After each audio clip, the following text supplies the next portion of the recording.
impressive, man. Yeah. Wait, hold on. Has Discord been around that long? Yeah. Jeez, okay. I mean, I've only been using it for 2 years, so Fair. I don't know. I didn't know it was that old though. Yeah. Discord is as old as the Reagan administration. I don't know. What? Wait, what? I don't think that's right. Discord was invented before computers. Fun fact. Oh my gosh. Wait, all the code on a piece of paper. It was originally a carrier pigeon service. that was Discord.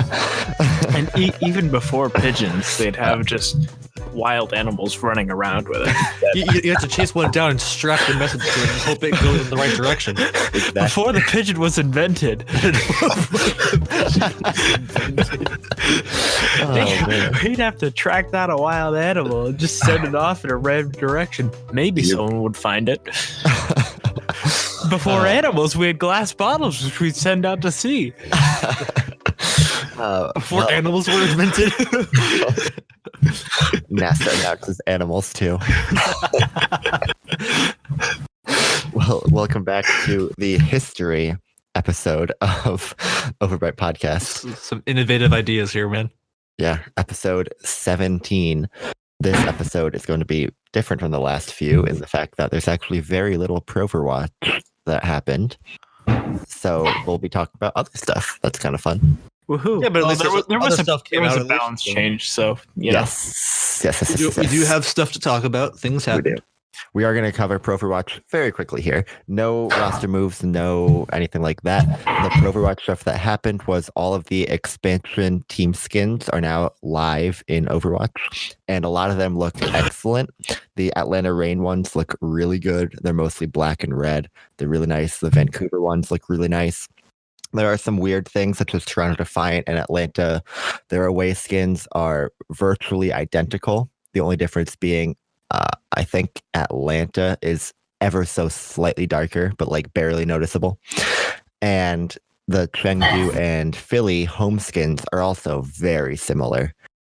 I mean, a little different, but still very similar. This bugs the crap out of me, but I'm also nowhere near surprised because we've been saying this since the teams got announced. All their colors are way too similar. They're all too similar to the teams that were already there. They're similar to each other. When we saw the skins for the Defiant and the Reign, we're like, yeah, those are very similar colors. Yeah. So I'm not surprised that their away skins look identical, but it really bugs me that they are. Yeah, it is annoying, but we have to keep in mind too here that if the Reign and Defiant play, both of them aren't going to be away, so they won't look identical. But it is kind of annoying that they couldn't have to switch the design up a little bit just for the people who buy the skins, But it's whatever. It's whatever. Yeah. But they're all live. Go take a look at them. I really like the Toronto Defiant Reinhardt skin. Toronto Defiant Reinhardt skin. Yep. That one is absolutely beautiful. The Atlanta Forest skin is really nice. There's a lot of really good skins out there. So definitely go and take a look at all of those.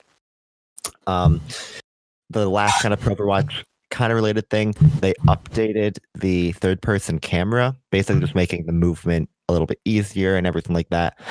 And they also made it so that hero icons will now show status effects, i.e. if they're hacked, if they're poisoned, if they're nanoed. So it just is going to make it a little bit easier to watch. So that's always a good thing with the Overwatch League because that's probably the most difficult Information is needed. Exactly. Yeah. So that'll be a nice little quality of life update. So that's the end of Overwatch already. But I mean, yeah, like you said, we're not going to get much for the next couple weeks until preseason starts, which is pretty soon. It is weeks away. I forget the exact date, but it's pretty soon. Yeah. The major news this week was we got a massive balance patch on the PTR. So really quickly, let me read out everything and we'll talk about this. So they did a general update making the armor reduction or armor damage reduction. They changed it from -5 to -3. So that way people do a little bit more damage against armor. Brigida's rally now has a maximum duration of 30 seconds. So what that means is that it used to be you could pop rally and you would get the armor and it would stay on you until it was damaged off of you. Now, once rally ends, the armor will only stay for 30 seconds. Diva's defense matrix, the cooldown was increased from 1 second to 2 seconds. So that way, if you use defense matrix, then go off of it, you have to wait 2 seconds before you can use it again. And Reaper, his lifesteal was increased from 30% to 50%.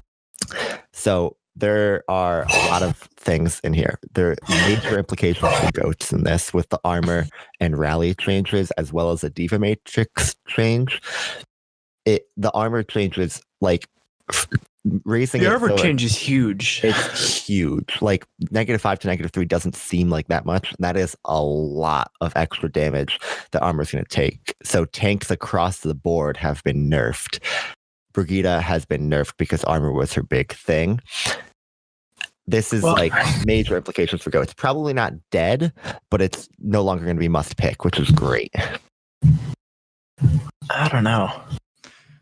Yeah, in terms of like Brigitte being nerfed, I think the main thing that hurts her here is just the armor reductions, that she's not as like effective anymore because, like you said, armor is her whole thing.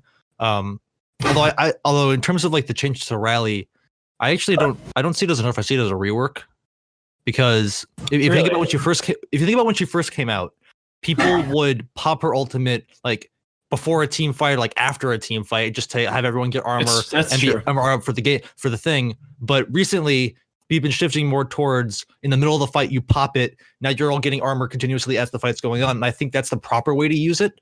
I think that's the way it was really intended for her to use it. Is in the middle of a fight, you're just kind of giving your team a bit of an extra boost. So it makes sense that it's only going to be there basically while you're using the ult and while you're fighting, and then after that it's gone. Because you don't necessarily need it, because it's meant to be in that one moment, I think. I think they need to extend that mode. Yeah, we'll see, because 30 seconds is 30 seconds is so short when you think about it. It's like it's like one push, and if that push is very short, I think they bump that up to a minute or something like that. Because yes, the armor is very difficult to deal with, especially on like Zen and Zarya, where you almost have them dead, but then like, oh, they had that extra bit of health and so they survive. But 30 seconds just feels too short. Well, you have to keep in mind too that it's 30 seconds after rally ends. So if you pop it in the middle of a team fight, then you guys win the team fight. You know, you have 30 seconds after the end that you still have it.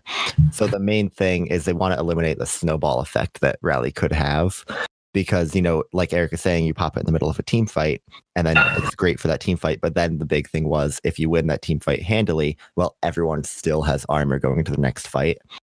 So I don't know if 30 seconds is too short, because rally already lasts, I think, 30 seconds. I don't think it's that long. Let me find like 10 seconds. It's not that long. It's a decent length, but I don't think there's no way it's 30 seconds. Let me find the exact time. Let's quit some stats here. But no, like 10 seconds, you're right. 10 seconds, yeah. So that's 40 seconds total. I think they need to extend that. I mean, yeah, I don't know. We'll see. Like, I actually kind of like this change, because you're right. It does, like they're saying, it eliminates the snowball effect, because the biggest issue, as we've said in the past, whenever we talk about Brigitte's armor and Brigitte's ultimate armor, is that it is the hardest to deal with when they have a Zarya or a Zen, because that armor is just hiding beneath the shields. They have all that extra health, and you can't do anything about it before you break the shields. Now, since it's not going to be there permanently, they can't snowball off of that. Like eventually, when you're shooting it, then the armor's going to go away, so they'll just be back to the usual shields and health. Yeah. So it'll make it a bit easier. Mm-hmm.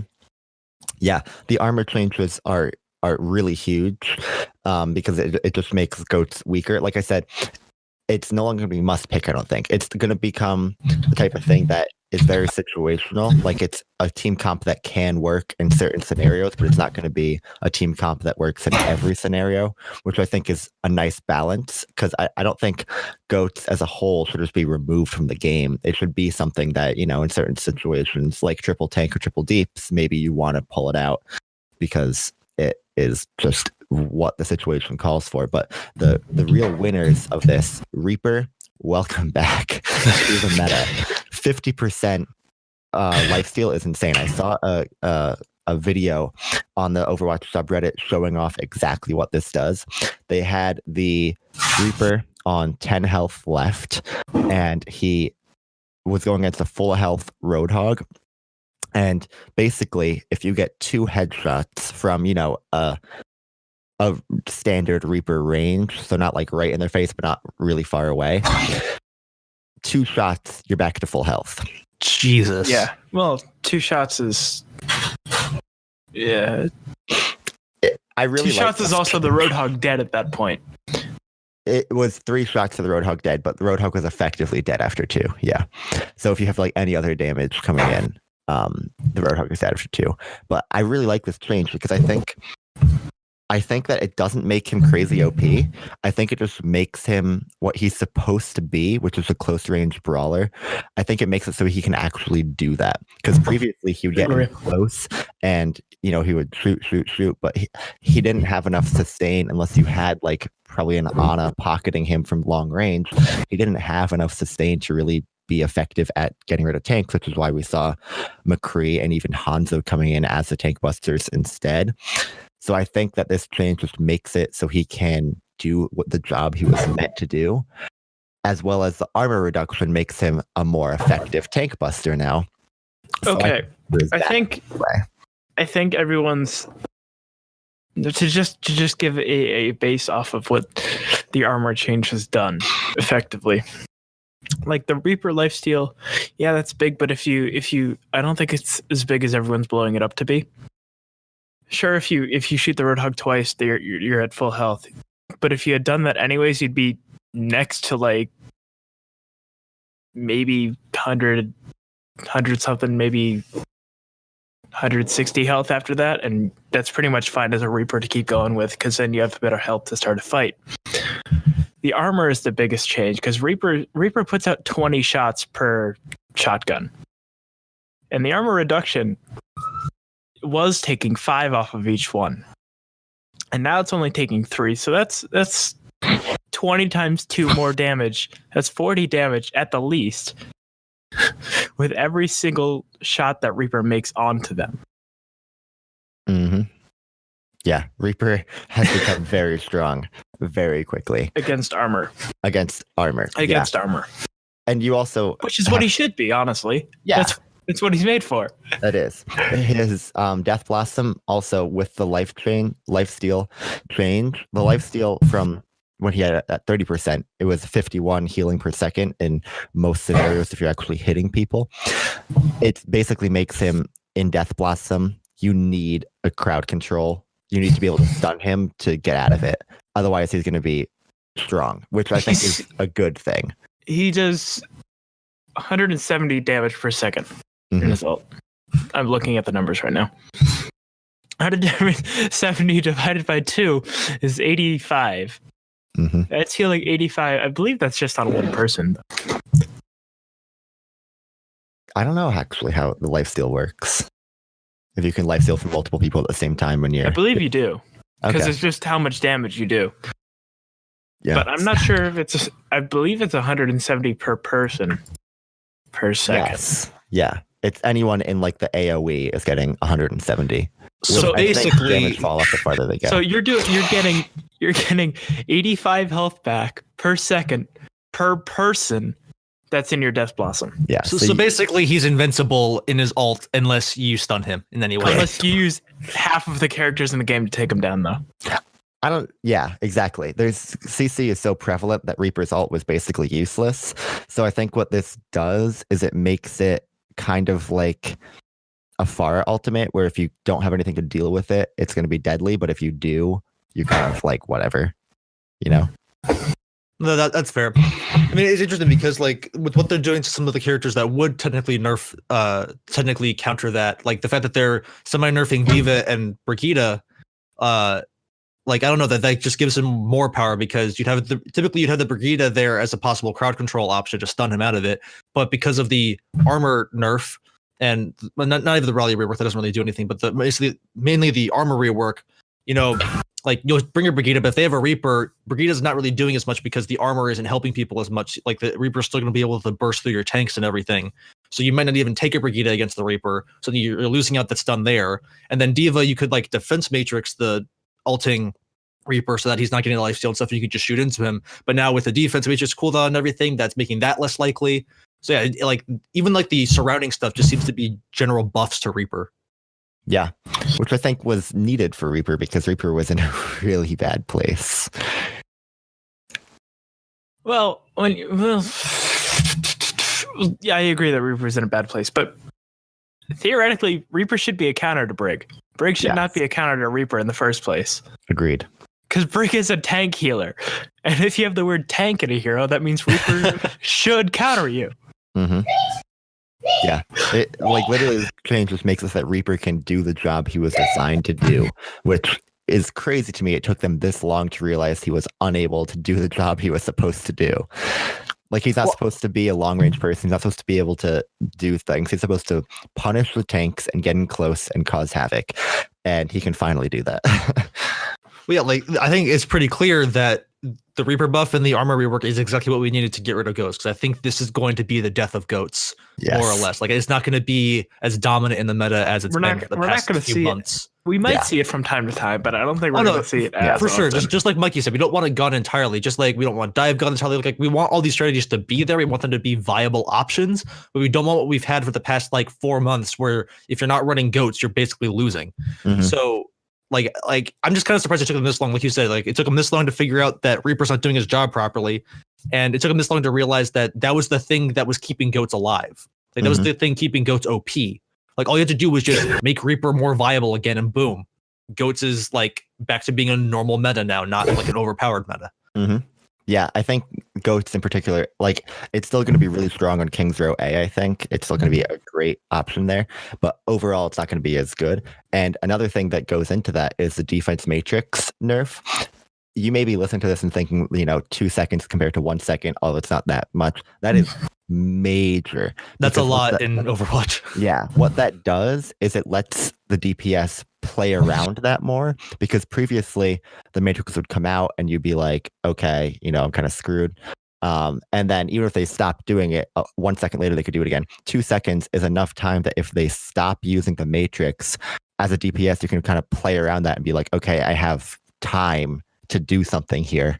And 2 seconds is actually huge.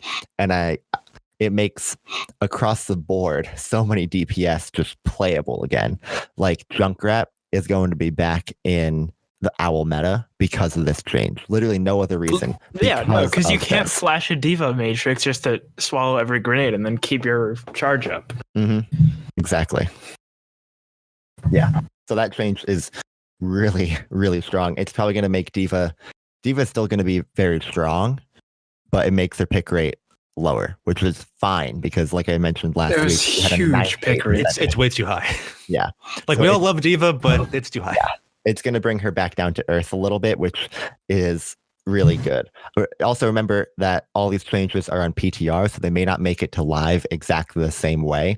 So all this could be different by the time it goes live, but this is definitely a good start. I mean, although in the past, I do have to point out that most everything we've seen that has hit the PTR has gone through. Yeah, I was gonna say like you say that, but like the last I don't know 3 or 4 balance changes I think they've done, they haven't changed at all from PTR to live. Yeah, very true.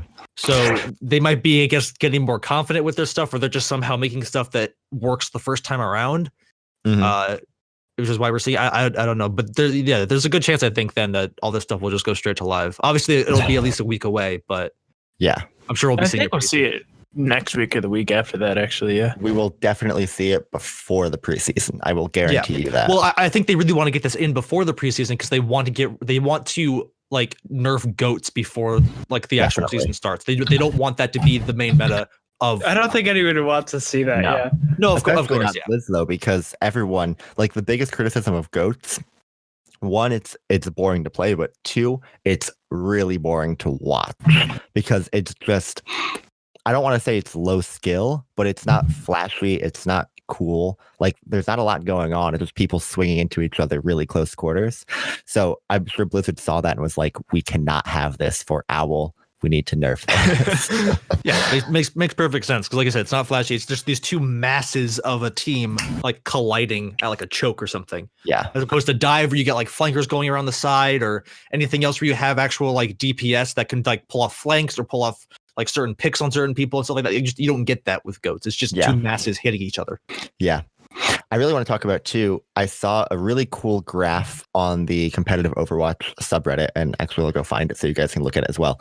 But basically, this graph showed the real winners of this armor change, and of course Reaper was up there. But so they had this whole formula about how they would, figure this out. And it had to do with how quickly they fired, what type of damage they did, all this kind of stuff. And the overall big winner was actually Wrecking Ball, which was interesting to me, but it makes sense because he does fire relatively quickly. He is a piercing damage type person. It's interesting that Wrecking Ball benefits from this a lot. And I would love to see more Wrecking Ball in the meta. I think that would be great. Well, yeah, because we haven't seen it much since he got released. I mean, he got released in the middle.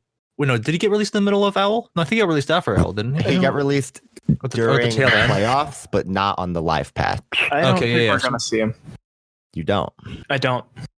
Interesting. Why not? While he does benefit greatly from this armor reduction, there's not too much armor on any one person that needs a full-on armor counter, as well as, especially if you see the new Reaper buff, Hammond literally just turns into a health pack. True. There we go. There's the graph. That is a good point. Yeah. The other people who really benefit, Tracer benefits from this a lot. Tracer was I can see that. He used to be like a hero that was always on the pro scene because she was so high skill that you could be really effective. But then all the armor comes in, all the CC comes in, and Tracer all of a sudden is just never played in the high skill, scene. And Tracer can now come back in. She's going to deal more damage against tanks because of the armor reduction, more damage against everyone in rally because of the armor reduction. And Tracer is going to be back.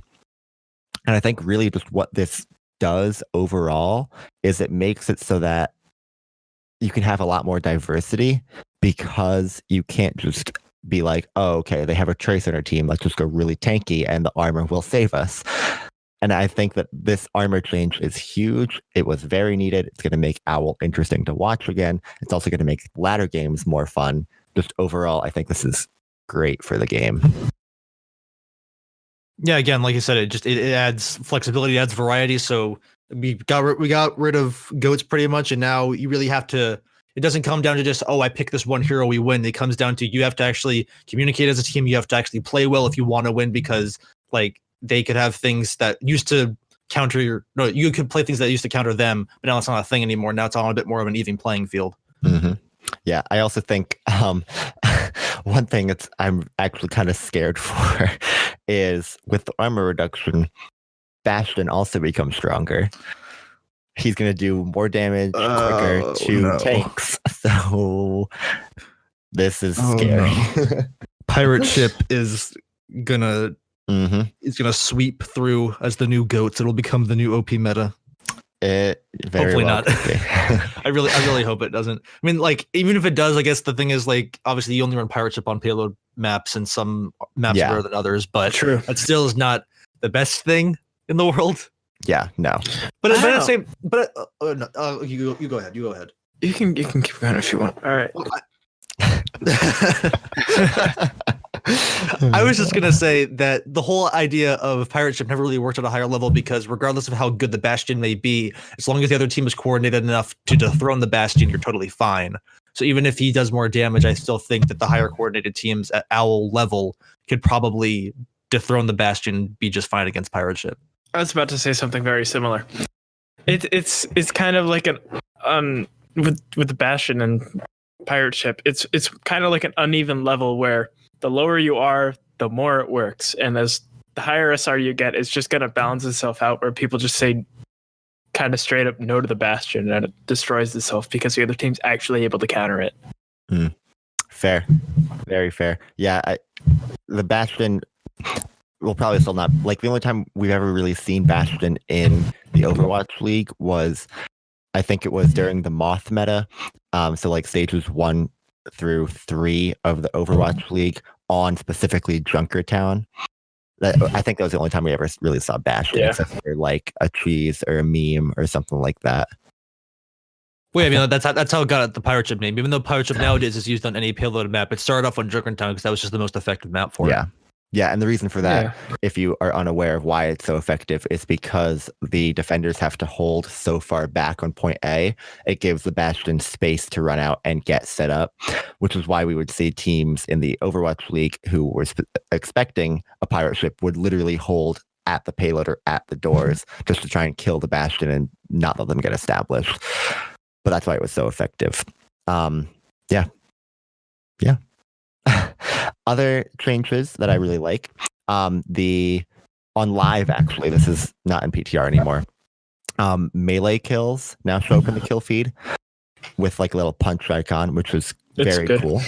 I like that a lot. I would love to see them do a different icon for every hero, but that may be asking a lot. At the very least, I'd like a foot icon for Zenyatta instead of a there you go. That's what we need right there. Y'all are gonna figure out how many actual melee kills I get instead of just finishing off my guns. That's where a lot of my kills actually come from. I mean, because I'll shoot him, I get him low, and then I melee him to take him down. It's a little bit faster.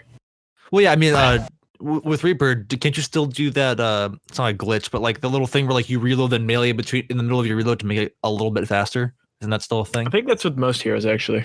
Is it with most heroes? I thought. I mean, I only remember like this was a long time ago, but hearing about it being really effective on Reaper, I don't know. Yeah, it's animation canceling, I believe so. Yeah, I know it works in Roadhog just from experience, like because it takes him his reload animation. He flips his gun open, puts the stuff in, then flips it closed. The flip closed takes a while, so a lot of the times I'll wait until the animation puts the scrap in the gun, then either melee or hook someone because it just cancels the animation. Super effective. Yeah. Like he's reloading and he hooked me. He's not gonna be able to shoot me. Oh wait. Yeah. Hot tips here on OverByte podcast. Oh yeah. These are some pro tips. We are professionals. We know this game. We are the best at this game. 100%. Yes.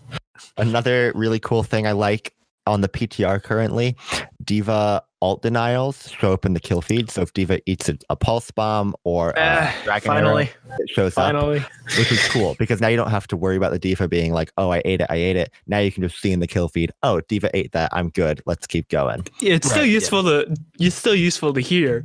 Yeah. No, but it helps since a lot of situations, a lot of teams, especially in the ladder, like you don't have that level of communication. So like as much information as you can put in the kill feed is the best because it allows like people that don't communicate or can't communicate or whatever that level of like cooperation. Very true. Yeah, so that's a nice little thing, and another literally little thing you'll see on PTR, they just made object destruction. So like if you destroy a turret or a D.Va mech or something like that, they made that on the PTR show up smaller in the kill feed, so it doesn't look like a normal kill. It doesn't look like an actual kill finally. Yeah, so they just made it smaller, so a nice little quality of life change that they put in that I really like. I keep seeing D.Va mech kills in the feed, and I'm like, oh, they got a pick. Oh, yeah, exactly. So that's a really nice, probably long overdue, honestly. But those are in PTR, but those changes will definitely be pushed out to live sooner rather than later. They don't need to wait on any of those. Yeah, it's not a balance thing. It's just, we all want that. So just bring it in. I don't even know why. I don't really know why they put it into PTR to begin with. Why not just push straight to live with stuff like this? Because it doesn't affect the game. No, it doesn't make it harder or easier to play or mess with metas. It's just something that you look at. Yeah, completely agreed there. Yeah, so that is all the PTR changes. So we'll definitely keep an eye on all those for you. If anything changes, we'll let you know. And you can also keep an eye on like the Overwatch subreddits out there, and people will talk about stuff. But expect most of this to go out as is, and expect it to go out probably pretty soon because they want to get it out before the preseason and everything like that. But it's honestly huge because I think everyone was very worried that Owl Stage 1 at least would just be dominated by goats and it would be kind of boring. But this gives, honestly, I think the biggest repercussions of this is what teams we now expect to be good, because previously we would look at the teams that had good flex players and be like, okay, these are the teams that are going to be good. But now it makes it so that Houston is going to be back on the radar. It makes it so a team like Paris with Shadowburn and Soon is going to be big back on the radar. And maybe we'll actually see them on the starting line now. Yeah, I was just going to say, they might be rethinking things now that this patch is out. They're kind of like, oh, wait, Goats isn't a thing anymore? Crap. Guys, get over here. You need to start dealing damage. Yeah. And you also have to keep in mind here. So keep in mind, Tracer, strong again. Junkrat, strong again. At Houston. Just Junkrat coming back. Oh, hell yeah. Plus, they got Dante, who's a top 5 Tracer player. I like our chances here, boys. So that is all of the kind of balance changes that happened. Another pretty major thing, we finally got some lore in the game in the form of a short story written by Michael True, lead story developer, called Bastet. Eric, I think, is the only one who's read this in its entirety. So what did you think, Eric? I thought it was good entirely. Oh, you did? Okay. Oh, okay. yeah. Yeah, no, I liked it. It was a very different thing because, in the past, all they've done is they've done the animated shorts and the comics in terms of giving us our lore, which have all been really nice. And as I've said, we haven't gotten like a comic or anything for quite a while. Oh no, we got one with the short, I guess, but they're fairly spread between. But this one was nice because it actually was legitimately just a short story. It was just an actual written out text of story, with a few like nicely drawn images here and there. But no, it was really good. It told some backstory about Ana and Soldier, like after the days of Overwatch falling. I just thought it was really well done. Yeah, like Michael Chu makes good stuff. Yeah, I enjoyed it. I don't think it was an astounding story. I don't think it was a bad story. It was good, but nice. I mean, to be fair, like it wasn't like action packed or anything like that. It was just no, it wasn't. It was just giving a little insight to like a bit more into the relationship between Soldier 76 and Ana. That was the majority of it, I'd say. And Soldier 76 and a person named Victor, right? I think it's Victor. Yes. Yeah. So, biggest lore nuggets. I'm sure you've heard about this because it's all over Overwatch. Soldier 76 is he is the second LGBTQ plus character in the game. He is gay. It came out that the person Victor and him were in a relationship a while ago, which, that's cool. More diversity in the game is always a good thing. Another big lore nugget we got, it was implied, I don't think they outright said this, that Overwatch had a mission in Prague that Reinhardt kind of blew. Because Reinhardt was trying to be stealthy. And, I don't think it was implication. I think they outright said that. Well, they mentioned a mission in Prague, and then they were like, why you ever thought Reinhardt could be stealthy is beyond me. I now see this as Uprising this year. This needs to be archives. This needs to be in archives. I want to play as a stealthy Reinhardt and just have him wreck everything when he tries to like sneak around in like his giant armor. Yes. That would make me so happy. So definitely, I would love to see this in archives. I think the biggest implication of this, if they're going to mention a location like that, expect a map from Prague to come out. Oh, for sure. Expect it. It's going to happen. Same with, I wouldn't be surprised if Victor shows up as a playable hero. They don't mention things willy-nilly. They end up in the game at some point. I don't know. Victor won't be, because in the story, since you have it ready, he's just a normal. Yeah, he's just a normal civilian. He actually went off. He got married. He's having a family and everything. He's not like a soldier person like 76 is. Well, like he used to be, but it's not like he's like still fighting and stuff like that. Like he's off. He's just kind of living a normal life with a family. So I'm sure it'd be nice actually if we got like sprays and stuff for Soldier 76, similar to like how like Tracer has sprays of Emily and stuff. But I don't think he'll be a character, because at least by the way they're implying it in the story, it seems like he's just kind of like he's off living his own life. Soldier's leaving him alone to be happy with his family. That's going to be that. Well, speaking of the sprays, we already did get that actually. So a thing that came along with this was the Ana Bastet challenge. So you can watch a stream for sprays. There's rewards for 2 hours, 4 hours, 6 hours, as well as if you win games in game. 3, 6, and 9 games, you get a player icon, a victory pose, and the Bastet skin, respectively. But one of the sprays you get for watching the stream is a picture of Soldier and Victor. So that's cool. Ah, there you go. Yeah. But yeah, so definitely keep an eye out for something in Prague, because that they're not just going to mention that and be like, yeah, we're not going to do that. They're going to do something with that mission in some way. Another lore nugget, Anna had amnesia, basically. And it has come out that she still isn't totally sure if what she pieced together is real or accurate or whatever. So that actually just changes almost everything about Anna in general. Because, all the voice lines and everything, or anything that they write lore-wise after her, she got shot, right? That's what happened? Well, yeah, she lost a shootout with Widowmaker on one of her missions. Classic. Yeah, so that actually has major implications. And another big thing, Anubis is in ruins as it was, basically because of Overwatch. They went in to shut down the God AI program and kind of left it in ruins and didn't really fix anything. So I mean, I think that's a recurring theme, I think, in this universe with Overwatch, of they're this world protector, but they come in and they help a little bit, and then as soon as things seem okay, they kind of leave and don't worry about any consequences that might come about it. Mm-hmm. I think that's a recurring thing that they've mentioned from other cities and everything. Yeah, it's kind of like a good guys doing bad things thing, unintentionally bad things. Yeah. They just have to move on to other stuff because they can't stay in one city. They have to focus on the entire world, and because of that, they leave things alone, again, not thinking about the consequences, and they can't worry about the consequences, and they leave everyone else to fend for themselves, basically. Yeah. Yep. Yeah, so big old lore drop we finally got. We've been waiting for. The last bit of lore we got was at BlizzCon, which I guess isn't that long ago, but before that, it was a huge gap. No, there was a giant gap. The only bit of lore we got in, before then, which there was a good amount of time before BlizzCon, where was the Diva. Yeah. The Diva cinematic with the Diva event, just the Bastet one, which was nice, but it actually didn't give that much lore. It really was just kind of like a fight. The whole video was literally just her fighting a big was it? I forget if it was a monster, like a machine or something. It was an Omnic, yeah. Yeah. So that wasn't that much lore, except for the one guy that she's friends with, but other than that, they didn't give a lot of lore. It was just kind of cool, look at her fight stuff. Mm-hmm. But this is legitimately we're getting more about we found out Soldier's gay, we found out Anna had amnesia, we found out more about what they did before we are now and after Overwatch fell and stuff like that. So this is actually good character building stuff. Yeah, definitely. Yeah, and the skin we got out of this Bastet, that is it's nice. It does look nice. It's a real nice skin. I'm a big fan.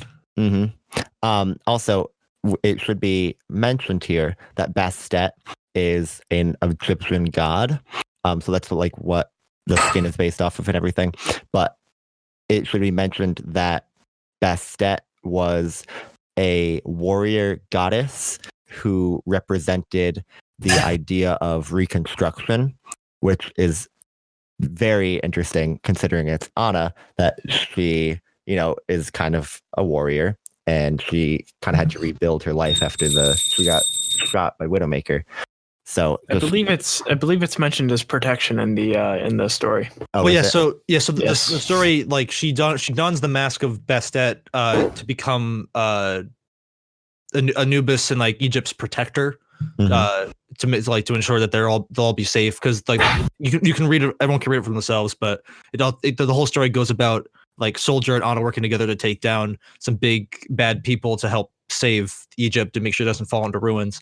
But so they mostly mention it as a protector thing, but I didn't know about that whole she was a goddess of reconstruction and stuff, because that also makes sense in terms of why they chose Bastet for the story, because obviously like we said, after Overwatch came in and tried to help, Anubis kind of fell into ruin, and Anna wants to try to rebuild Egypt and make sure that they don't send themselves into oblivion, basically.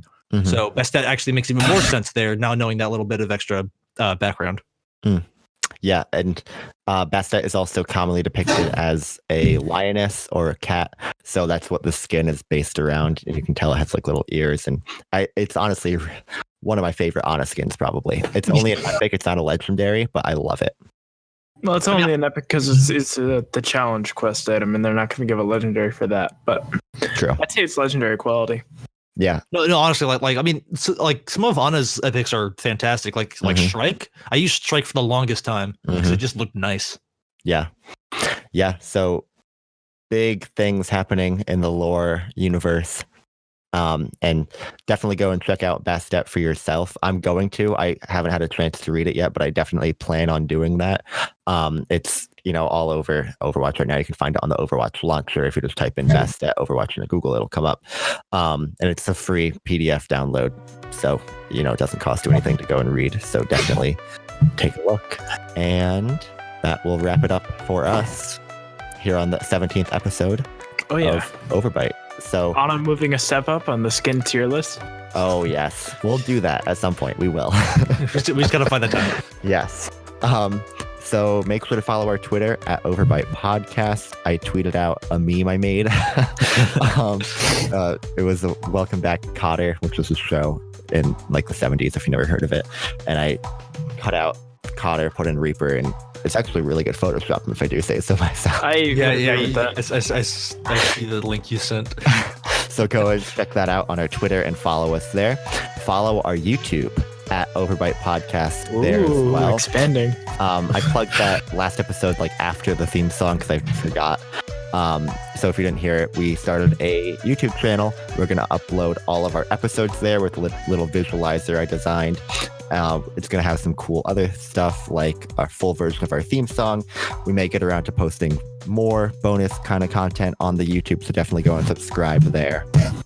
And make sure to rate us 5 stars if you think we're worthy of 5 stars. If you're on YouTube, like us, subscribe. Like us, share us. Yeah. Subscribe and turn the notification bell on. Oh my gosh, I haven't heard that in so long. We're entering into that meta now. Did we really just do that? Oh yeah. I mean, I did. So definitely interact with us. We discussed over the weekend potentially uploading some, video things to YouTube with another one of our friends, Ethan. Maybe not all Overwatch related, but keep an eye out for that. We may end up doing something like that. That would be fun. We can upload the Overwatch related ones to the OverByte site as well. Why not? So keep an eye out for all that. Make sure to interact, and we will be back next week with another episode of OverByte. Hopefully we get some stuff happening because I'm not expecting too much, honestly. Yeah, I mean, we got an extra like 2 weeks, I think, before preseason starts. So like next week probably again won't have any Pro Overwatch stuff, and we got the skins in game. Like there's not too much that could happen there, so probably won't be seeing anything Pro Overwatch wise for the next couple weeks. And we got the lore going on. Yeah, next week's gonna be an interesting one in terms of stuff to talk about. Ryan will come up with something. He always does. Yeah, I got this. He'll fill it in for us. I'll start making up news and nobody will know any different. start spreading rumors across the Overwatch competitive subreddit. Reaper lifesteal improved from 50% to 100%. Able to heal her now. Yeah. Reaper now invincible, can never die in game. Reaper has silver elims at the end of the game with 5 other healers. Oh boy. All right, everyone. Have a good week. Have a good one, guys. We will see you next time. All right.